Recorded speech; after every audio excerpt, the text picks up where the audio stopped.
एक्झामला म्हणजे परीक्षेला आतापर्यंत बऱ्याच वेळेला विचारलेले, इथे तुम्हाला एकच टर्म दिसते, मुलं इथे गोंधळ होतात आणि बऱ्याच वेळेला गणित चुकीचं आहे असं म्हणून ते गणित बऱ्याच वेळेला सोडवत नाहीत. तर हे चुकीचं नाही, बरोबर आहे, हे सुद्धा क्वाड्रॅटिक इक्वेशन आहे. नमस्कार विद्यार्थी मित्रांनो, आज आपण अल्जेब्राच्या सेकंड लेसन मधील 2.4 या एक्सरसाइज मधले असणारे काही एक्झाम्पल आपण पाहणार आहोत. तर 2.4 मध्ये तुम्हाला फॉर्म्युला मेथड विचारली जाते. फॉर्म्युला मेथड मध्ये जनरली दोन प्रकारचे क्वेश्चन्स राहतात.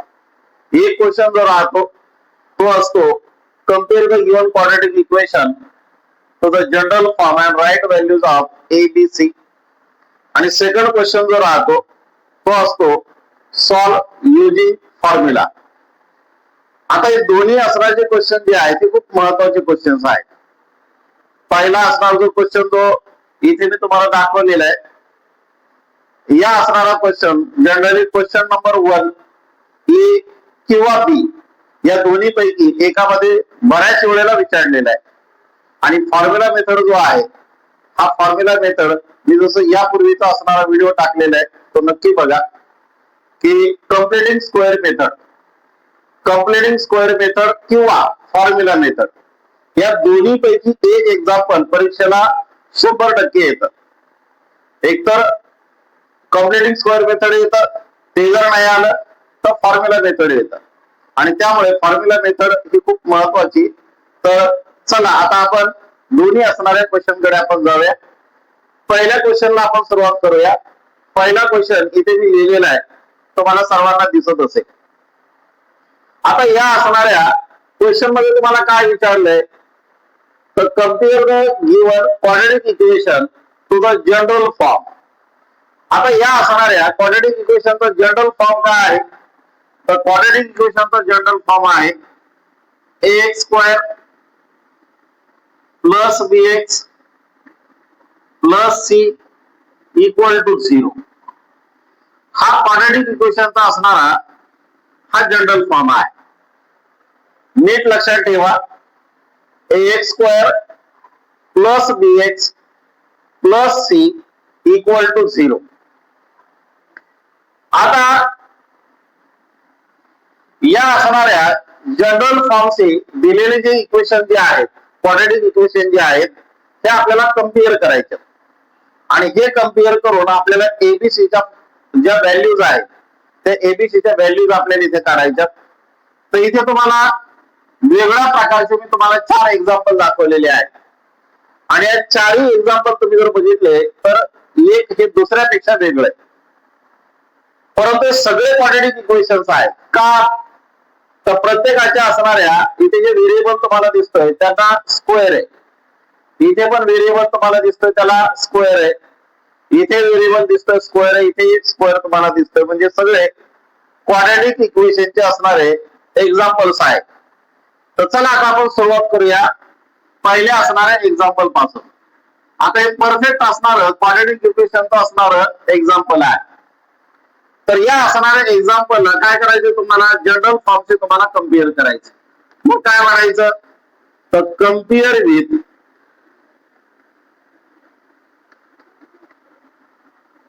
ax square plus bx plus c equal to 0. तर हा जनरल फॉर्म आणि हे असणारं क्वाड्रॅटिक इक्वेशन हे एकमेकांना कम्पेअर तुम्हाला करायचं. तर बघा ही फर्स्ट टर्म आहे, ही फर्स्ट टर्म आहे, इथे एक्स स्क्वेअर आहे, इथे पण एक्स स्क्वेअर आहे, इथे याला कोएफिशियंट 1 आहे, इथे ए आहे. म्हणजे ए आणि हा 1 हा एकमेकाशी कम्पेअर होतो. म्हणजे ए ची व्हॅल्यू काय आली तर ए इक्वल टू 1. त्यानंतर सेकंड टर्म, हे सेकंड टर्म से कम्पेअर होईल. म्हणजे बी ची व्हॅल्यू काय आहे, इथे एक्स एक्स सेम आहे, म्हणजे बी ची व्हॅल्यू काय आहे तर ही बी ची व्हॅल्यू, इथे जे साइन आहे प्लस असेल तर घेतलं जात नाही, पण मायनस जर असेल तर ते साइन लिहावं लागतं आपल्याला. मीन्स बी इक्वल टू काय तर -7. त्यानंतर थर्ड टर्म से कम्पेअर होईल. म्हणजे सी ची व्हॅल्यू काय तर सी ची व्हॅल्यू होईल 5. चला सेकंड एक्झाम्पल आपण बघूया. आता फर्स्ट एक्झाम्पल आणि सेकंड एक्झाम्पल मध्ये तुम्हाला काय फरक दिसतोय, तर इथे तिन्ही पण ज्या टर्म आहे त्या तिन्ही असणाऱ्या टर्म या इक्वल साइनच्या लेफ्ट साइडला आहे. पण इथे जर तुम्ही बघितलं तर इथे दोन टर्म जे आहेत त्या इक्वल साइनच्या राईट साइडला आहेत. तर ज्या राईट साइडला ज्या दोन टर्म आहेत त्या सर्वात पहिलं काय करूया आपण, लेफ्ट साइडला आपण घेऊया. मग आपल्याला काय इक्वेशन मिळेल, तर 2m² मायनस 5m. आता हा मायनस का झाला, तर राईट इक्वलच्या तो राईट साइडला प्लस फॉर्म मध्ये होता म्हणून तो लेफ्टला आल्यानंतर तो मायनस झाला. हा मायनस आहे तो लेफ्टला आल्यानंतर काय होईल, प्लस 5 होईल इक्वल टू 0. आता आपल्याला या फॉर्म मध्ये इक्वेशन आपल्याला मिळालं. आता याला कम्पेअर करायचं, तर कम्पेअर विथ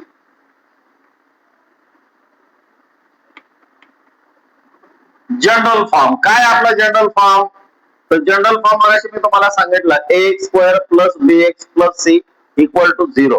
बरं तिथे आपण व्हेरिएबल x घेतलेला होता, पण इथे एक्झाम्पल मध्ये व्हेरिएबल m दिलेला आहे आणि म्हणून आपल्याला आता जनरल फॉर्म घेत असताना व्हेरिएबल m आपल्याला घ्यावा लागेल. मग चला आपण m हा एक व्हेरिएबल आपण घेऊन जनरल फॉर्म आपण लिहूया. मीन्स काय आहे, am² plus bm plus c equal to 0. तर या असणाऱ्या इक्वेशनचे तीन टर्म, या तीन टर्मचे आपल्याला कम्पेअर करायचे. फर्स्ट टर्मशी कम्पेअर जर केलं तर इथे बघा m² 2 हा a शी कम्पेअर होईल, मीन्स a ची व्हॅल्यू येईल 2, b ची व्हॅल्यू येईल सेकंड टर्मशी कम्पेअर झाल्यानंतर -5, थर्ड टर्मशी compare means c equal to 5. अशा प्रकारे एबीसीच्या व्हॅल्यूज आपल्याला इथे मिळाल्या. नेक्स्ट असणाऱ्या एक्झाम्पल कडे आपण जाऊया. इथे तुम्हाला दोनच टर्म दिसत आहेत, तिसरं टर्म इथे नाहीये. मग तिसरं टर्म आपल्याला इथे तयार करावं लागेल. तर ते कसं तयार करायचं, तर सर्वात पहिलं जे लेफ्ट साइडला राईट साइडला जी एक टर्म जी आहे ते आपण लेफ्ट साइडला आपण घेऊन येऊया. मीन्स काय आपल्याला मिळेल, तर y² हा प्लस 7y आहे, हा प्लस 7y राईट साइडला आल्यामुळे तो होईल -7y. आणि थर्ड टर्म इथे नाहीये, तर थर्ड टर्म आपल्याला तयार करावं लागेल 0 इक्वल टू 0. अशा प्रकारे तीन टर्म आपल्याला लेफ्ट साइडला आपल्याला मिळाले इक्वलच्या. आता याला कम्पेअर करा, कम्पेअर विथ याचा जनरल फॉर्म. इथे व्हेरिएबल y आहे म्हणून याचा जनरल फॉर्म येईल ay² plus by plus c equal to 0. चला या तीन टर्मशी कम्पेअर करा, म्हणजे a ची व्हॅल्यू आपल्याला भेटेल. इथे व्हेरिएबल नाही मीन्स 1 आहे, a equal to 1, b equal to -7, c equal to 0. Third टर्मशी कम्पेअर. त्यानंतर लास्ट असणारे एक्झाम्पल हे एक्झामला म्हणजे परीक्षेला आतापर्यंत बऱ्याच वेळेला विचारलेले. इथे तुम्हाला एकच टर्म दिसते, मुलं इथे गोंधळतात आणि बऱ्याच वेळेला गणित चुकीचं आहे असं म्हणून ते गणित बऱ्याच वेळेला सोडवत नाहीत. तर हे चुकीचं नाही, बरोबर आहे. हे सुद्धा क्वाड्रॅटिक इक्वेशन आहे. क्वाड्रॅटिक इक्वेशनचे असणारे जे रूल्स आहेत त्या रूल्स मध्ये बसतं आणि त्यामुळे क्वाड्रॅटिक इक्वेशन आहे. पण याच्यामध्ये एकच टर्म आहे. मग उरलेल्या दोन टर्म काय करायचं, तर उरलेल्या दोन टर्म आपण तयार करायचे. कशा तयार करायच्या, तर बघा x² सेकंड टर्म इथे नाहीये, परंतु इथे व्हेरिएबल आहे x. तर दुसरा असणारे टर्म असते bx, म्हणजे b हा कोएफिशियंट, तर तो b चा कोएफिशियंट घ्यायचा 0 आणि व्हेरिएबल x. आणि थर्ड टर्म जी आहे ती 0 जी आपण वरती घेतलेली होती सेम तसंच. कारण यांच्या व्हॅल्यू जर तुम्ही काढल्या तर 0 येतात, परंतु तीन टर्म आपल्याला इथे मिळतात. अशा स्वरूपाचे असणारे जर एक्झाम्पल तुम्हाला जर आलं तर या स्वरूपाचं क्वाड्रॅटिक इक्वेशन पहिलं तयार करायचं आणि ते जनरल फॉर्मशी कम्पेअर करायचं. चला त्याला आपण जनरल फॉर्मशी कम्पेअर करूया. Compare with ax² plus bx plus c equal to 0. Same या तीन टर्मची कंपेअर करा. मीन्स a ची किंमत तुम्हाला भेटेल 1, b ची किंमत तुम्हाला भेटेल 0 आणि c ची किंमत तुम्हाला भेटेल पुन्हा 0. अशा स्वरूपाने तुम्हाला या एक्झाम्पल तुम्हाला सोडवता येतील. या प्रकारचे एक्झाम्पल तुम्ही जर अजून थोडे प्रॅक्टिस जर केली तर परीक्षेला येणारा अशा स्वरूपाचा जो क्वेश्चन जो आहे तो तुम्ही कधी विसरणार नाहीत आणि 100% तुम्हाला मार्क्स मिळतील ही मी तुम्हाला खात्री देतो.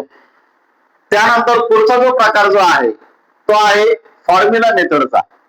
तो फॉर्म्युला मेथडचा जो एक्झाम्पल आहे ते आपण पुढे बघूया.